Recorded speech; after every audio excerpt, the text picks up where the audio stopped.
Taxer les riches. Derrière ce slogan se trouve une vraie lutte pour renverser un système économique et fiscal fait pour et par les infimes plus riches.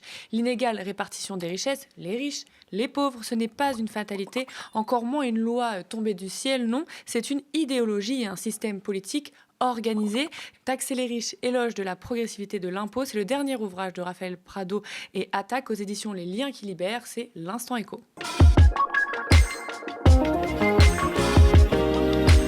Raphaël Prado, bonjour.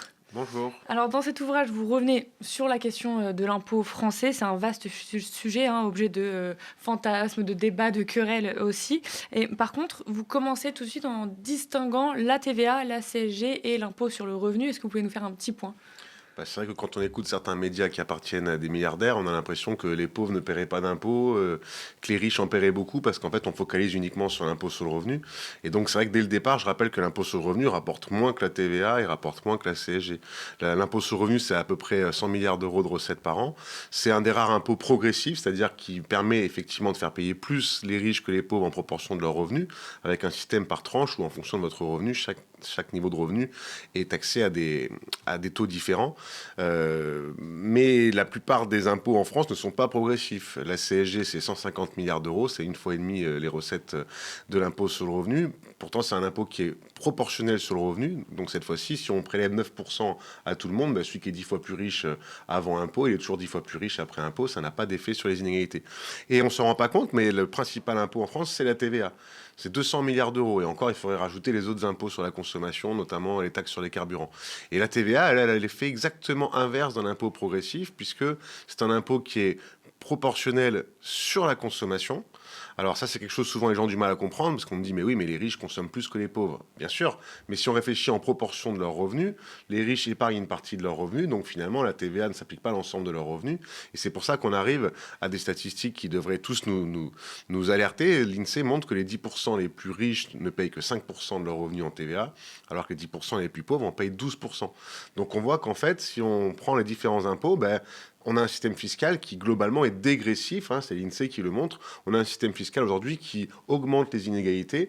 C'est pour ça que j'ai voulu expliquer dans ce livre qu'en fait, au cours de l'histoire, l'impôt a pu avoir aussi un autre rôle qui est celui, à l'inverse, d'utiliser la fiscalité pour réduire les inégalités et éradiquer les milliardaires. Justement, il y a une partie du livre qui s'attache à expliquer justement tout l'historique de l'impôt progressif qui a finalement traversé les siècles en fait depuis la Révolution française. Ça a conduit, vous l'avez dit, à une baisse des inégalités, mais ça a aussi rencontré énormément de résistance, notamment de la bourgeoisie. Il y a eu une véritable lutte des classes autour de l'impôt progressif pendant plusieurs siècles là. Ah bon, on peut en parler au présent. Les bourgeois et les défenseurs des intérêts des bourgeois n'ont jamais accepté le principe de la progressivité de l'impôt. Eux, ça leur va très bien d'avoir un système fiscal injuste. Et on va le voir dans la campagne qui a s'ouvrir, des macronistes jusqu'à Bardella en passant par Retailleau. Ils vont tous nous expliquer qu'il faut augmenter la TVA et ils vont surtout pas parler de comment est-ce qu'il faut taxer les riches. Donc au cours de l'histoire, ce qui est frappant, c'est de voir qu'ils ont toujours fait en sorte de mettre leur énergie pour bloquer la création d'impôts sur le revenu progressif et de droits de succession progressifs, donc les impôts sur l'héritage. Et quand ceux-ci ont été mis en place, ils ont mis toute leur énergie pour essayer de pas trop qu'ils montent en puissance. Et puis quand ils ont pu avoir l'occasion, quand le rapport de force est inversé, à partir des années 80, ils ont fait en sorte de détruire la progressivité de l'impôt. Ce qui m'a beaucoup intéressé, c'est de voir que finalement les arguments au cours du temps sont les mêmes. C'est-à-dire qu'en fait, les riches, ils parlent pas au nom des riches, ils défendent pas leurs intérêts personnels, voyons, ils vont pas s'abaisser à ça. Donc, ils nous disent qu'ils parlent au nom de l'ensemble des contribuables. Ça, c'est vrai au 19e siècle, c'est vrai aujourd'hui. Ensuite, ils vont nous dire que si on veut les taxer, c'est qu'on est jaloux de leur réussite. Voilà, nous, on a raté et du coup, on est jaloux. On voudrait prendre à ceux qui, eux, ont réussi grâce à leur mérite. Bon. On voit aussi un argument au cours des siècles, c'est que si on les taxe, ils vont partir. Mais cet argument n'est jamais associé à une forme de condamnation du fait qu'ils partiraient. Non, non, c'est normal, on les encourage même à partir. Et puis, il y a un autre argument qu'on retrouve au cours des siècles, c'est que à quoi bon les taxer alors qu'en fait, on pourrait compter sur leur générosité. Et ça, c'est vrai qu'on l'a vu, il y a encore pas longtemps. Pourquoi taxer Bernard Arnault? Regardez comment il a été généreux pour reconstruire Notre-Dame. Et on le voit déjà au cours du 19e siècle. Donc ce qu'il faut bien comprendre, c'est qu'au moment de la Révolution française, on abolit les privilèges fiscaux de la noblesse et du clergé et on crée à la place un système fiscal qui est moins injuste, mais qui repose quand même essentiellement sur des impôts sur la consommation et qui donc, comme la TVA, prélevait davantage les pauvres que les riches. Et globalement, les courants de gauche, les courants progressistes ont essayé de donner à l'impôt un autre rôle grâce à la progressivité de l'impôt qui serait celui de réduire les inégalités.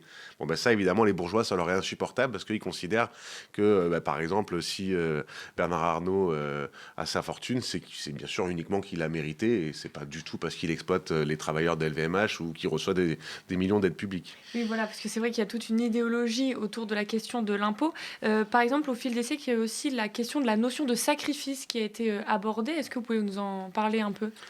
Bah, c'est vrai que quand on crée enfin un impôt sur le revenu en France, c'est pas qu'on a réussi à convaincre les bourgeois, c'est que la Première Guerre mondiale approche et qu'il faut bien trouver des sources de revenus. Et donc, c'est pour ça que l'impôt sur le revenu, il est créé en 1914. Mais les taux, ils sont très très faibles au début. On parle de 1%. Évidemment, la guerre, puis la reconstruction, ça va demander des besoins et donc va se poser la question de qui doit payer. Et bon, il y a un élément qui va être décisif pour permettre de faire augmenter la progressivité de l'impôt, c'est que finalement, les pauvres, ils ont déjà payé l'impôt du sang. C'est vrai que les riches, on envoyait moins leurs enfants se faire massacrer en première ligne, hein, ils étaient davantage planqués. Et donc, on va considérer que puisque les pauvres ont payé l'impôt du sang, c'est normal que les riches payent davantage. Et un autre élément sur le sacrifice, alors c'est intéressant parce que aujourd'hui, les économistes mainstream qui passent en boucle sur les médias nous expliquent qu'il faut surtout pas taxer les riches. Mais quand on remonte encore un peu au cours de l'histoire, on se rend compte qu'un Adam Smith, par exemple, a pu défendre la progressivité de l'impôt en trouvant que c'était absolument pas déraisonnable que les plus riches payent plus que les plus pauvres. Et les économistes néoclassiques ont pu apporter des arguments aussi. Pourquoi? C'est le raisonnement qu'on appelle marginaliste. On raisonne sur, par exemple, la productivité marginale du travail. Qu'est-ce que je vais produire si je travaille une heure de plus? Si on applique ce raisonnement aux impôts, on peut effectivement avoir un argument qui a été décisif pour faire accepter la progressivité de l'impôt. C'est le sacrifice consenti quand je paye 1 € supplémentaire. Et bien finalement, quand un pauvre paye 1 € supplémentaire d'impôt, il va se priver d'une consommation nécessaire. Quand un riche paye 1 € supplémentaire, il va se priver de quelque chose d'absolument superflu. Et ça a été un élément qui a pu être utilisé par les défenseurs de la progressivité de l'impôt en disant, à la Révolution française, on a supprimé les privilèges, on a instauré l'égalité des droits, et la norme de justice fiscale qui s'est instaurée, c'était l'égalité devant l'impôt. Et bien là, on va dire, en fait, on va instaurer l'égalité devant le sacrifice consenti.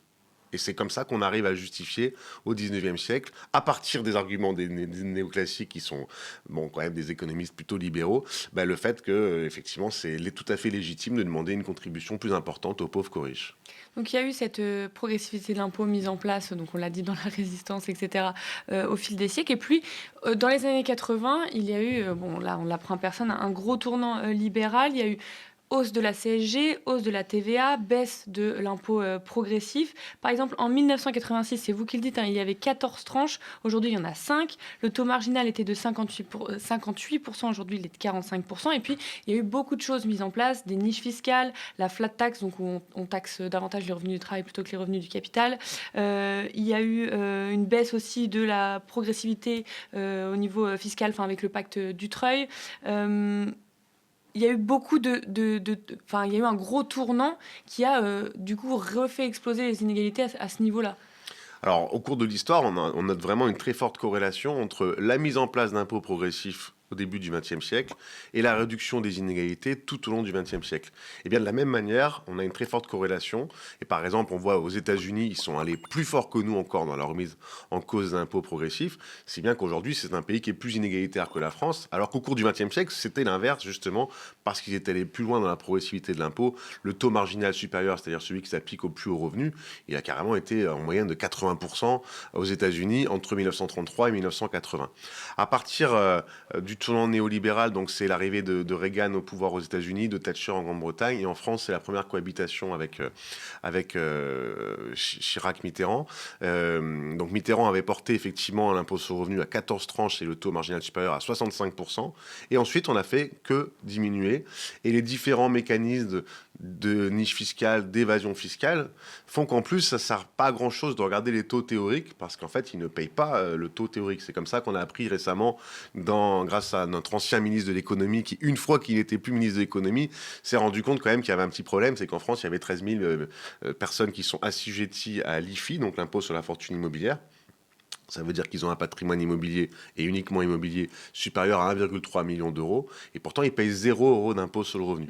Alors, certains imbéciles qui font semblant de ne pas lire les notes de Bercy nous disent « Ouais, mais vous racontez n'importe quoi, c'est parce qu'ils n'ont pas de revenus. » La fameuse veuve de l'île de Ré qui a une propriété qui a pris de la valeur. Mais s'ils faisaient l'effort de lire la note de Bercy, ils se rendraient compte que Bercy dit très clairement que ça existe, mais que c'est marginal.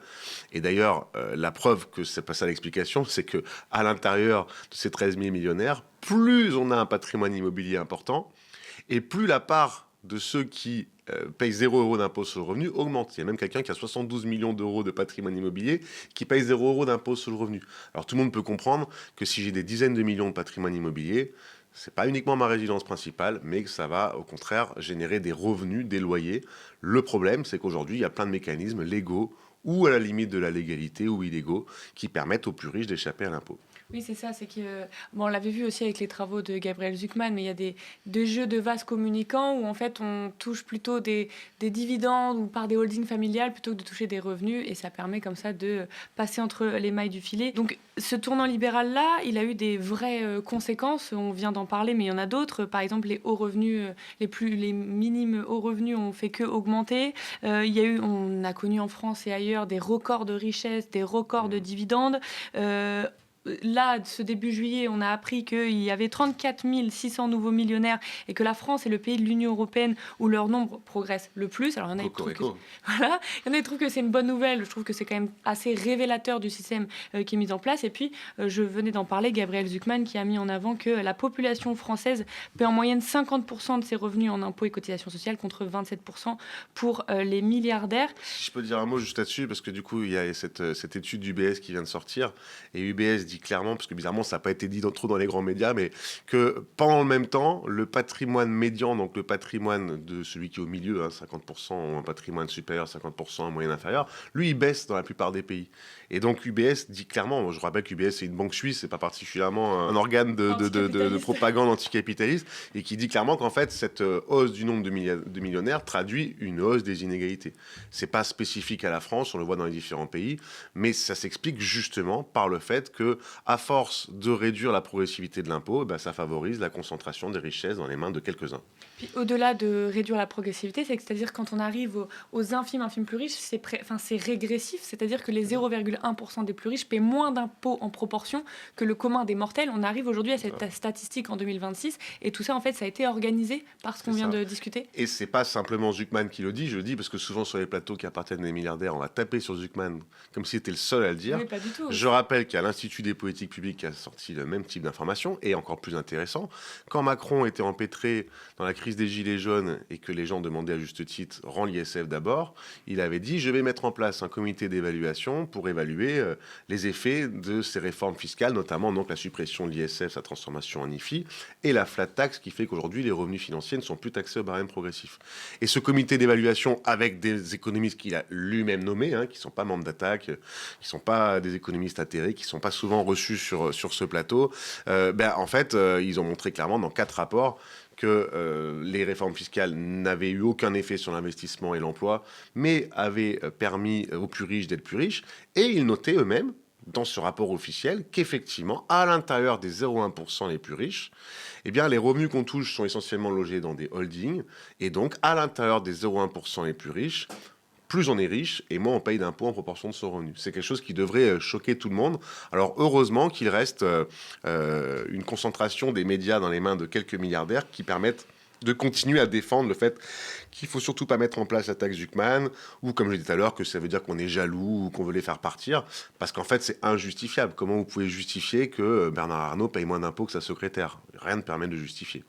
C'est ça. En fait, c'est important de revenir aussi. Donc, clairement, votre livre, c'est, comme vous le dites, l'éloge de la progressivité de l'impôt. Donc, c'est vraiment un plaidoyer pour remettre un impôt bien progressif en fonction de la richesse, etc.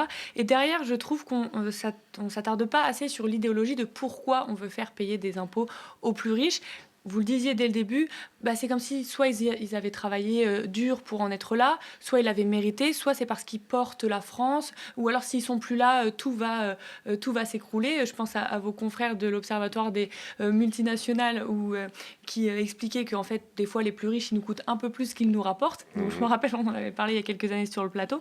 Donc, il y a vraiment une idéologie à analyser aussi autour de cet impôt. La progressivité, c'est pas du vol, c'est rétablir aussi un système aujourd'hui qui est inégalitaire à plusieurs strates, c'est-à-dire déjà de un que les salaires ne sont pas égalitaires par rapport au travail qu'on fait. Aujourd'hui, si on fait un emploi marketing pour une grande marque, on gagne 5 000 € par mois. Si on est aide-soignante, on gagne 1 600 € par mois. Donc déjà, c'est aussi le but de l'impôt, de rétablir ces salaires qui sont inégaux de manière un peu idéologique. Il y a aussi le fait que plus on est riche, plus on devient riche parce qu'il y a un système qui fait qu'on s'auto-alimente. La taxe Zuckman, par exemple, si elle est appliquée à des milliardaires, ils ne vont pas être moins riches, ils vont juste s'enrichir moins vite. Alors, la proposition d'une taxe Zuckman à 2%, oui, mais on pourrait tout à fait imaginer qu'elle soit portée à des taux plus élevés. Bien sûr, alors là, ça a défrayé la chronique. Voilà, donc aujourd'hui, on a un système qui fait que les infimes plus riches s'enrichissent absolument sans rien faire. Donc c'est toute cette idéologie autour de la confiscation, enfin, c'est aussi ce que vous défendez dans cet impôt progressif. Disons qu'en fait, depuis les années 80, surtout dans le néolibéral, ça s'est traduit par une remise en cause d'impôts progressifs, mais ça s'est aussi traduit par un bourrage de crâne intensif dans les médias, encore une fois, qui appartiennent à une poignée de milliardaires.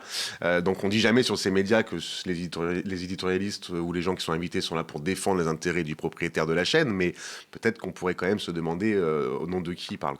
Et c'est vrai qu'on nous a fait de plus en plus accepter l'idée que finalement, s'ils sont riches, c'est qu'ils le méritent, c'est qu'ils prennent des risques. Alors, je voudrais revenir quand même sur quelques éléments là-dessus. D'abord, sur la question prendre des risques. En fait, quand ils prennent des risques, ça veut dire que de l'argent qu'ils ont gagné, ils l'investissent ou ils l'injectent quelque part et que peut-être qu'ils risquent de le perdre. Mais il faut arrêter de dire n'importe quoi. Ils ne prennent pas de risques. En tout cas, je vous invite à regarder les statistiques des accidents du travail. Dans les morts au travail, dites-moi combien il y a de patrons dedans qui auraient pris des risques. Par contre, leurs salariés, effectivement, eux, ils prennent le risque de crever au travail. Ensuite, effectivement, il y a cette idée qu'ils le méritent. Alors évidemment, il y a plein de conceptions différentes de ce qui serait juste. Et en France, c'est vrai que cette idéologie méritocratique, c'est ce qui permet de justifier les inégalités parce que quelqu'un qui aurait fait beaucoup d'études, qui ferait un travail particulièrement, qui demande des compétences, mériterait d'être payé davantage. Bon, on pourrait discuter quel est le niveau d'inégalité qui est juste et souhaitable, mais qu'est-ce qui peut justifier les niveaux extrêmes d'inégalité qu'on connaît? Je prends juste 2 chiffres. Aujourd'hui, le PDG d'une entreprise du CAC 40, il gagne 117 fois plus que son salarié moyen. Qui peut venir là et me dire il est 117 fois plus performant, 117 fois plus travailleur, 117 fois plus compétent, 117 fois plus productif? On comprend bien que ça tient pas la route. Ou un autre élément, une autre donnée de comparaison, cette fois-ci non pas sur le revenu mais sur le patrimoine. Le patrimoine de Bernard Arnault, comme on sait, c'est plusieurs centaines de milliards d'euros. On a du mal à se représenter ce que ça veut dire. Alors, un élément de comparaison. Si vous êtes au SMIC, et que chaque mois, vous économisez votre salaire, ce qui est évidemment improbable, parce que quand vous êtes au SMIC, vous le consommez. Mais admettons, chaque mois, vous économisez un SMIC, il va vous falloir plusieurs millions d'années pour atteindre le niveau de fortune de Bernard Arnault. Ça, on comprend bien qu'il n'y a rien qui peut le justifier, et on peut même aller au-delà. Qu'est-ce qui peut justifier que les enfants de Bernard Arnault vont devenir milliardaires uniquement parce qu'ils sont bien nés et qu'ils ont gagné à la loterie de l'héritage? Donc on voit que finalement, il faut vraiment arriver à combattre l'idée selon laquelle les riches l'ont bien mérité et rappeler quand même sans cesse que s'ils s'enrichissent, c'est grâce au travail de leurs salariés. Et aussi, il y a un autre pan de la richesse dont on parle très peu, vous avez commencé à en parler, c'est le fait qu'on ait en France une véritable société d'héritiers. C'est-à-dire que les infimes plus riches qui nous entourent, qui sont dans leur tour aujourd'hui, c'est parce qu'ils l'ont hérité. Mais qui souffrent de la chaleur quand même, rappelons-le. Oui, on souffre tous de la chaleur. C'est parce qu'ils l'ont hérité, en fait. La question du mérite entre le fait... C'est-à-dire que si on est extrêmement plus riche aujourd'hui en France, soit c'est parce que... Bon, je caricature, mais soit c'est parce qu'on exploite des travailleurs ou des locataires, soit aussi parce qu'on l'a bien hérité, en fait. On peut mettre et où, parce que ça peut être les deux en même temps. Alors là, c'est intéressant encore de revenir à l'histoire. Au cours du 19e siècle, on avait une société d'héritiers. Pourquoi ? Parce que justement, en l'absence d'impôts progressifs, et notamment en l'absence de droits de succession progressifs, on pouvait accumuler en paix. Alors pour faire simple, j'ai un patrimoine, il me rapporte des revenus. Ces revenus sont tellement importants que je ne peux pas les consommer intégralement, donc j'épargne. Donc mon patrimoine est plus important, donc les revenus sont plus importants, et ainsi de suite. Et ça se cumulait de génération en génération, puisqu'en l'absence de droit de succession, eh bien effectivement, on comprend que si je fais pas n'importe quoi de mon patrimoine, comme l'a fait par exemple Lagardère, qui est plutôt l'exception, mais normalement, je dois pouvoir transmettre à mes enfants un capital plus important, et eux-mêmes, uniquement en étant des rentiers, vont pouvoir s'enrichir. Et ça a bien été remis en cause grâce aux impôts progressifs, grâce à la montée en puissance des droits de succession et des impôts sur le revenu tout au long du XXe siècle.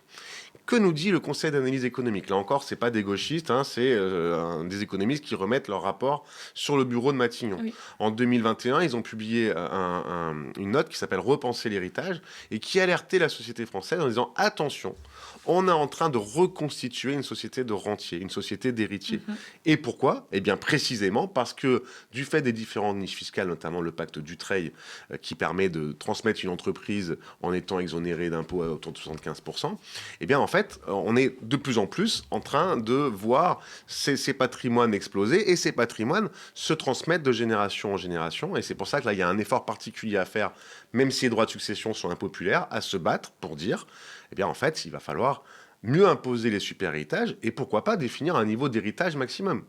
Mais c'est justement, vous dites que c'est impopulaire, alors que c'est comme la question de l'impôt, c'est très impopulaire. Par exemple, il y a encore quelques semaines, jours, il y a eu un débat entre Gabriel Attal et Manuel Bompard, où Manuel Bompard défendait un impôt sur les plus riches. Alors, encore une fois, c'est sur la base de travaux des économistes. Et Gabriel Attal, tout de suite, les libéraux aiment utiliser l'argument des classes moyennes en disant oui, mais les gens, ils travaillent, etc. Et ça touche quelque chose d'assez primaire, en fait, chez les classes moyennes ou même les classes populaires qui ont peur d'être imposées. Alors que là, on parle pas du tout, on parle même pas des gens qui gagnent 6 000 € par mois. On parle vraiment des immenses fortunes que personne... Des ultra riches, des 0,1% les plus riches. C'est ça, que personne ne peut atteindre sans hériter. Si on est, au bout de 10 ans, on sait très bien qu'on ne fera jamais partie de cette catégorie, à moins de gagner au loto, mais encore une fois, voilà. Mais sur l'héritage, vous avancez des chiffres, et c'est assez intéressant. En France, la part de la fortune héritée dans le patrimoine total représente désormais 60% contre 35% au début des années 1970. Donc c'est précisément la note du Conseil d'analyse économique dont je parlais. Donc cette société d'héritiers qui revient. Et surtout, vous disiez que c'était impopulaire. C'est vrai, dès qu'on touche à l'héritage, on a peur, on se dit j'ai acheté une petite maison, je voulais la léguer à mes 3 enfants. Sauf que, donc c'est important de rappeler qu'il y a 85% des héritages qui sont en dessous de 100 000 €. Donc quand on parle de droit de succession ou de taxer l'héritage, on ne parle pas du tout en fait du commun des mortels français, quoi. Alors là, c'est encore quelque chose où c'est les effets de ce rouleau compresseur néolibéral et à force de nous rabâcher les choses sur les plateaux des médias appartenant aux milliardaires. Parce que on nous a fait détester cet impôt. C'est un impôt sur la mort et on nous a dit quand même, ils ont payé des impôts toute leur vie et en plus on va les taxer au moment de leur mort. Comme j'ai expliqué tout à l'heure, en l'absence de droits de succession ou avec des droits de succession qui sont insignifiants, on accumule en paix et de génération en génération, on est toujours plus riche. Et évidemment, ceux qui n'ont pas du patrimoine, quoi. Et donc, c'est important de rappeler ici ces éléments-là, c'est que si demain on augmente les droits de succession pour mieux taxer les super-héritages, la plupart des gens ne seront pas impactés. Et d'une manière générale, toutes les propositions qu'il y a dans ce livre et toutes les propositions qu'il y a des militants de la justice fiscale qui proposent de taxer les riches, en fait, ça concerne une infime minorité. Parce qu'on l'a expliqué au début, l'anomalie, elle est bien à l'intérieur des 0,1% les plus riches, que ce soit les 0,1% les plus riches en termes de revenus chaque année, en termes de patrimoine ou même en termes d'héritage. L'héritage moyen des 0,1% les plus riches, c'est 13 millions d'euros. Donc vous imaginez bien que 85% des Français touchent moins de 100 000 € d'héritage, donc ne sont pas concernés par le droit de succession. Et on pourrait tout à fait imaginer instaurer un héritage maximum, par exemple, autour de 10 ou 13 millions d'euros, comme le seuil là, des 0,1% les plus riches. Et donc on comprend bien que ça concernerait une infime minorité de très riches, et qu'au lieu de devenir milliardaires, les enfants de Bernard Arnault ne deviendraient que millionnaires, les pauvres. 12 millions d'euros, je vous laisse comparer par rapport à 100 000 €, ils seraient déjà quand même bien chanceux. Donc, ils pourraient presque s'estimer heureux qu'on leur laisse cet argent pour lequel ils n'ont strictement aucun mérite. Oui, qui est une anomalie du système financier actuel, quoi. Oui, mais enfin, déjà, on peut considérer qu'il est anormal et illégitime qu'un Bernard Arnault, au cours de sa vie, puisse accumuler une telle fortune. Mais admettons, en se faisant l'avocat du diable, qu'il ait un quelconque mérite là-dedans, que ça ne soit pas en exploitant ses salariés qu'il y arrive, qu'est-ce qui justifierait que ses enfants soient à nouveau milliardaires ? Alors là, on voit aussi, c'est toujours pareil, on a l'habitude que l'extrême droite fixe les débats et déplace la fenêtre d'Overton. En fait, on pourrait essayer de faire des propositions qui la dépassent dans l'autre sens. Si ils considèrent qu'ils payent trop d'impôts, on pourrait dire aussi qu'après tout, on pourrait avoir un système d'héritage totalement égalitaire. Et là, on mesure que même si on leur laisse 10 ou 12 millions d'euros, bah, déjà, ils sont extrêmement chanceux par rapport au reste de la population. Et c'est pour ça que c'est important de se dire que l'impôt, aujourd'hui, il peut pas simplement servir à corriger à la marge les inégalités. C'est vrai que c'est une critique qu'on peut nous faire. En général, on est plutôt attaqué sur notre droite, mais parfois, on est attaqué par les gens qui disent « vous êtes trop gentils, vous voulez juste corriger les inégalités à la marge ». Mais en fait, on peut utiliser l'impôt pour éradiquer les milliardaires, ni plus ni moins. Et avec un effet tout aussi efficace que l'expropriation. Si on définit avec la taxe Zuckman, normalement, elle est conçue au départ pour taxer à 2%, c'est-à-dire uniquement pour corriger l'anomalie selon laquelle les plus riches échappent à l'impôt. Une révolution anticapitalisme. Mais Zuckman lui-même dit on pourrait le monter à un niveau plus élevé. Je rappelle quand même que quand on a créé la CSG, c'était 1%, aujourd'hui à 9%. Quand on a créé l'impôt sur le revenu, c'était 1%, aujourd'hui on est à 45%. On pourrait très bien imaginer que cette taxe, elle soit à 2% au début, puis qu'ensuite elle soit montée. Je rappelle que les Californiens vont voter à l'automne sur un projet de taxe Zuckman à 5%. Et on pourrait imaginer qu'elle soit portée autour de 8 à 10%, c'est-à-dire le taux d'augmentation de la richesse des milliardaires. Et dans ce cas-là, cette taxe Zuckman, elle permettrait de bloquer l'accumulation de richesses. Et on peut imaginer que cette taxe Zuckman, elle soit portée au-delà encore et qu'elle serve à réduire la fortune des plus riches. Alors si vous mettez ce type d'instrument plus un héritage maximal, ben en fait, vous êtes en train d'éradiquer la fortune des milliardaires. Et on pourrait aussi imaginer qu'on utilise l'impôt sur le revenu pour définir un niveau de revenu maximal. Mettons-nous d'accord, c'est quoi un seuil, d'inégalité qui serait juste ? 1 à 10, même 1 à 20, qu'est-ce qui peut justifier les inégalités de 1 à 20 ? Or, aujourd'hui, on a des inégalités qui sont bien plus importantes. On est de 1 à 120. Bah, comme je le rappelais tout à l'heure, voilà, Ouais, un PDG du CAC 40, c'est 117 fois plus que son salarié moyen. Bah, on pourrait tout à fait dire qu'au-delà d'un certain niveau de revenu, alors à déterminer collectivement, hein, à déterminer démocratiquement, en faisant un grand débat là-dessus, voilà. Et bien, au-delà d'un certain niveau, on considère que c'est illégitime. Et donc, si on met un taux marginal supérieur à 90%, comme c'était le cas encore une fois dans un grand pays communiste qui était les États-Unis des années 30 aux années 80, et bien dans ce cas-là, on définit un niveau de revenu maximal. Et c'est d'ailleurs, j'insiste sur les États-Unis, parce que eux, ils voulaient précisément ne pas ressembler à la vieille Europe inégalitaire. Et après la crise des années 30, ils ont dit, bah, puisque les riches ont une grave responsabilité dans la crise des années 30, c'est logique que ce soit eux qui payent. On peut faire le parallèle avec aujourd'hui. Hein. Si on est en train de crever de chaud en ce moment sous les toits, c'est bien en grande partie la responsabilité des ultra-riches. Alors, ce serait tout à fait légitime de dire que c'est à eux de payer. Mais c'est surtout que c'est important aussi de rappeler la conséquence du fait qu'il existe des milliardaires et ou des ultra-riches. C'est-à-dire que moi, je vois beaucoup dans les débats aussi des personnes qui gagnent 3 4 000 euros par mois, qui défendent souvent cette caste qu'ils n'atteindront jamais, par idéologie de oui, mais on veut s'attaquer à la réussite, etc. Sauf qu'en fait, ils sont aussi victimes de pourquoi la conséquence de l'existence des ultra-riches, par exemple, et c'est ce que vous dites dans le livre, si on taxait les ultra-riches, on n'est déjà pas obligé, mais il n'y aurait pas de budget austéritaire comme ça qui compresse les coûts, qui compresse les services publics, qui compresse les salaires dans l'emploi public, mais aussi privé, parce qu'il y a des systèmes de subventions, etc. Il y a aussi le fait que les ultra-riches s'immiscent dans la vie démocratique, que ce soit par le financement de campagne ou, on en a beaucoup parlé là, par les médias. Enfin, il y a des vraies conséquences au fait que les ultra-riches existent. Alors on peut revenir sur la dette, ça me semble important parce que dès la rentrée, on va avoir les débats budgétaires qui vont recommencer et on va nous refaire le même cirque. La dette est trop importante, donc il faut réduire les dépenses publiques, donc dans quel service public on taille et quelle branche de la protection sociale on détruit encore un peu plus. Alors il faut rappeler plusieurs choses. Si la dette s'est creusée depuis 2017, on va remonter juste à 2017, hein, Macron, puisque c'est les macronistes qui nous tiennent ce discours, il faut rappeler que l'INSEE le montre, les dépenses publiques n'ont pas augmenté, elles sont restées stables en pourcentage du PIB, elles ont même légèrement diminué. Donc arrêtez de nous faire croire que l'envolée de la dette s'explique par, comment il disait, mais Bérou, on est accro aux dépenses publiques, et puis bien sûr, sous-entendu, c'est les pauvres qui capteraient plein d'argent de manière indue, quoi. Au contraire, la dette publique, elle a été creusée par les baisses d'impôts. Et elles ont profité à qui, ces baisses d'impôts ? On l'a démontré à TAC dans un rapport sur la dette de l'injustice fiscale. Aux plus riches, la suppression de l'ISF, la flat tax, même la taxe d'habitation, elle a profité surtout aux plus riches, et aux grandes entreprises, avec notamment la baisse de l'impôt sur les sociétés et la baisse des impôts de production. Donc non seulement les riches ont profité des cadeaux fiscaux qui ont gonflé la dette, mais en plus, la dette, elle est détenue par qui ? Par ceux qui ont de l'épargne à placer, c'est-à-dire par les riches, et donc ce sont eux qui touchent des intérêts sur la dette. Donc qu'est-ce qui peut justifier aujourd'hui qu'on détruise encore un peu plus les services publics ou qu'on s'attaque un peu plus à la protection sociale, alors que les riches sont de plus en plus riches et qu'ils échappent à l'impôt? Ça, c'est quelque chose qu'il va vraiment falloir marteler, parce qu'on l'a vu la dernière fois sur le précédent budget, hein, c'est quand même des arguments qui ont gagné vraiment de la place dans le débat public, mais évidemment, le gouvernement est passé par le 49.3, la taxe Zuckman n'a pas été adoptée grâce à la complicité du Rassemblement national qui, pour défendre les riches, est toujours la béquille du macronisme, mais on va avoir les mêmes débats à la rentrée, quoi. Donc ça, c'est sur l'aspect dette. Sur l'aspect démocratie, oui, c'est quelque chose qu'il faut vraiment avoir en tête, c'est qu'aujourd'hui, on est en train de basculer dans une oligarchie. Alors, évidemment, c'est moins spectaculaire de ce côté-là de l'Atlantique.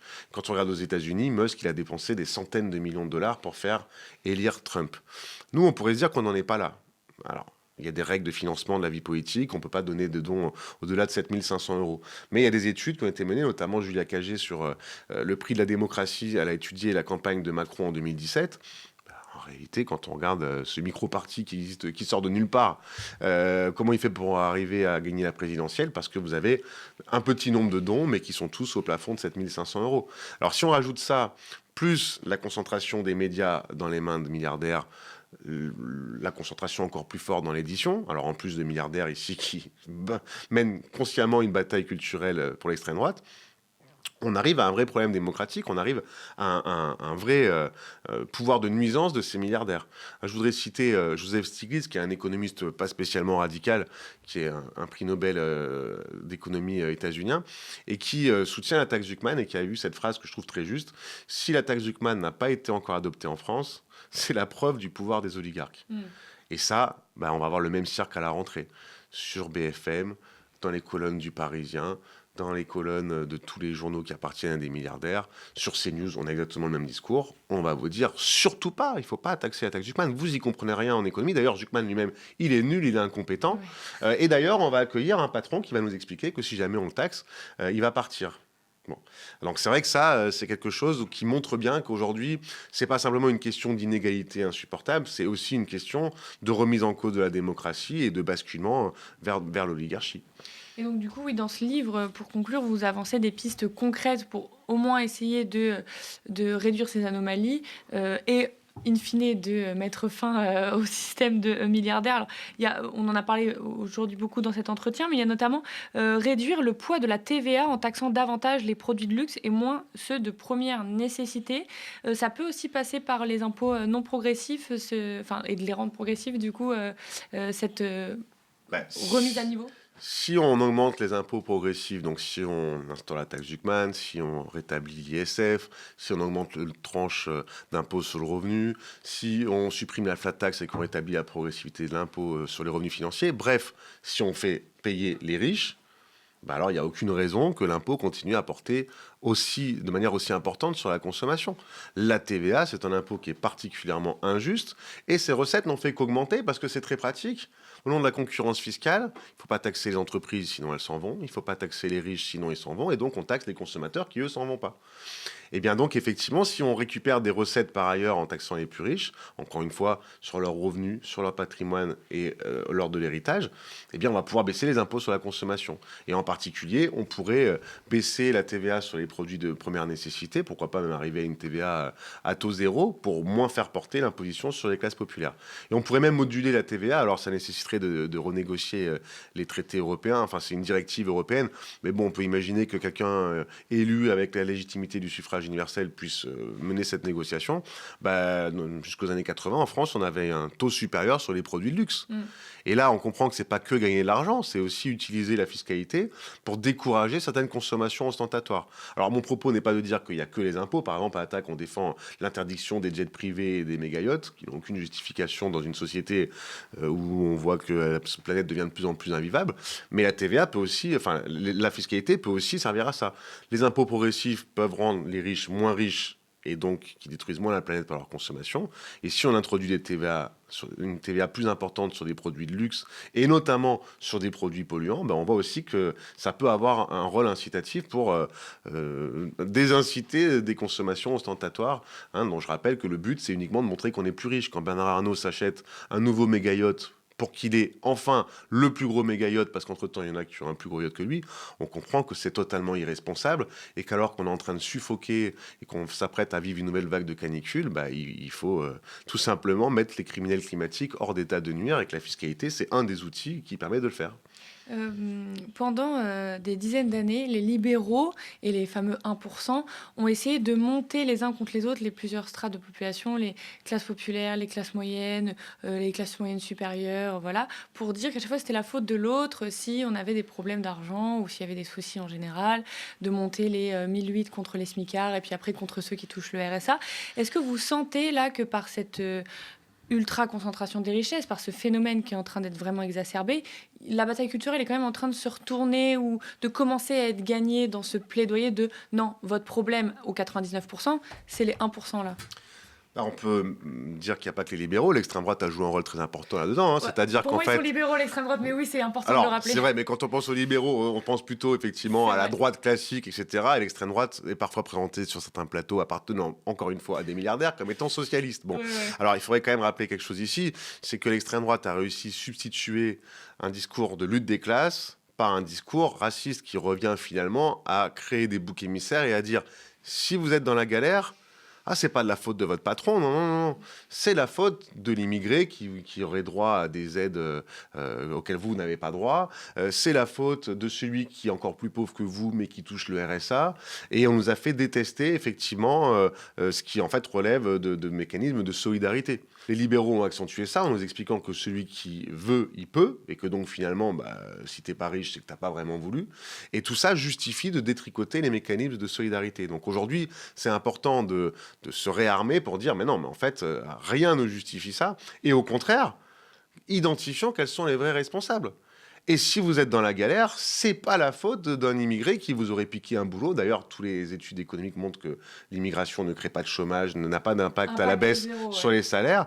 Au contraire, ça rapporte de l'argent dans les caisses de l'État parce qu'ils payent des impôts, des cotisations sociales et parce qu'ils consomment en France. Et donc, il faut s'attaquer aux vrais responsables. Si tu es dans la galère, c'est bien parce qu'il y a une ultra-concentration des richesses dans les mains de quelques milliardaires, et c'est bien parce qu'il y a des multinationales qui aujourd'hui ont un pouvoir considérable. Bon, effectivement, c'est pas le discours dominant, mais on progresse. On progresse grâce à l'activité militante d'associations comme Attac et de bien d'autres, bien sûr, mais on progresse aussi, je reviens sur la question, peut-être parce que là, on est arrivé à un tel niveau d'inégalité extrême, un tel niveau de concentration des richesses, que dans le débat public, émerge l'idée que qu'est-ce qui peut justifier, encore une fois, qu'on fasse, nous, des sacrifices alors qu'eux, ils sont de plus en plus riches et qu'ils ne payent pas d'impôts. Donc, espérons que, malheureusement, on soit arrivé à un tel niveau où c'est tellement insupportable que ça explose. Je rappelle quand même que la Révolution française, elle a été en grande partie alimentée par un sentiment d'injustice fiscale. Les cahiers de doléances l'ont montré, la population n'en pouvait plus des privilèges fiscaux de la noblesse et du clergé. Eh bien, aujourd'hui, la population n'en peut plus des privilèges fiscaux des ultra-riches. Et donc, espérons que ça permette de renverser les choses et de, enfin, éradiquer les milliardaires et faire en sorte que chacun paie sa juste part d'impôts. Merci beaucoup. Vous le disiez, il faut s'armer pour 2027. Et ce livre peut en faire partie pour avoir une dose de savoir et de chiffres. Donc, je rappelle, Taxer les riches, éloge de la progressivité de l'impôt. Donc, écrit par vous, Raphaël Prado, avec Attac et aux éditions Les Liens qui libèrent. Merci beaucoup. Et pour continuer à s'armer, évidemment, il faut regarder le média pour défendre un véritable contre-discours pour 2027. Rejoignez les 10 000. On a besoin de 10 000 donateurs mensuels avant le 30 juillet pour justement assurer l'année prochaine et continuer à faire vivre les médias indépendants pour soutenir le premier média TV indé de France. Rendez-vous sur capsurdika.lemediatv.fr. Spectateurs, abonnés, donatrices et sociaux, je vous dis à très vite.